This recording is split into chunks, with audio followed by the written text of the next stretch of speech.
The life of lamb, గొర్రెపిల్ల జీవము ఇప్పుడు నీలో ఉన్నది.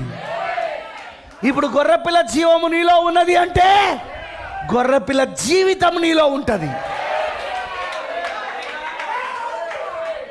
ఆయన ఆత్మ ఇప్పుడు నీలో ఉన్నది అంటే ఆయన జీవితం ఇప్పుడు నీలో ఉంటుంది. ఒక కళాకారుని ఆత్మను నువ్వు పొందుకుంటే నువ్వు కూడా కళాకారుని వలె ప్రవర్తించడం మొదలు పెడతావు. ఒక బందిపోటు ఒక ఆత్మ నువ్వు పొందుకుంటే నువ్వు కూడా బందిపోటు వలె ప్రవర్తిస్తూ ఉంటావు. ఇప్పుడు నువ్వు యేసుక్రీస్తు ఆత్మను పొందుకుంటే నువ్వు కూడా యేసుక్రీస్తు వలె ప్రవర్తిస్తూ ఉంటావు, యేసుక్రీస్తు వలె జీవిస్తూ ఉంటావు, యేసుక్రీస్తు వలె క్రియలు చేస్తూ ఉంటావు.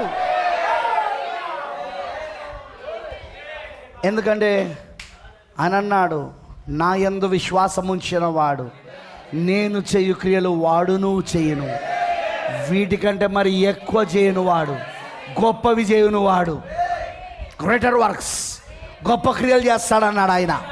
ఆమేనంటారా? మరి గొప్ప క్రియలు అనగా ఎక్కువ క్రియలు. ఆమేన్, హల్లెలూయా.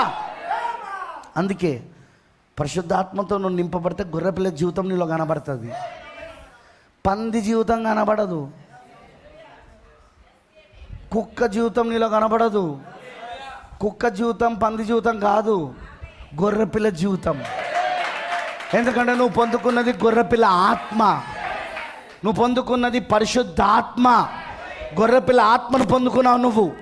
సో నువ్వు గొర్రెపిల్ల ఆత్మను పొందుకున్నావంటే ఖచ్చితంగా నీకు వచ్చేది ఏంటి? గొర్రెపిల్ల జీవితం. ఆ గుర్తు, ఆ ముద్ర, ఆ పరిశుద్ధాత్మనే ముద్ర, దేవుని పరిశుద్ధాత్మనే ముద్ర అయి ఉన్నది. ఆమనడారా? ఎందుకంటే ఆయన ఏమన్నాడు? విమోచన దినం వరకు మీరు పరిశుద్ధాత్మ చేత ముద్రించబడి ఉన్నారు. ఆమేన్. పరిశుద్ధాత్మనే ముద్ర అయి ఉన్నది. ఇప్పుడు పరిశుద్ధాత్మతో నింపబడ్డావు అంటే ముద్రతో నింపబడ్డావు.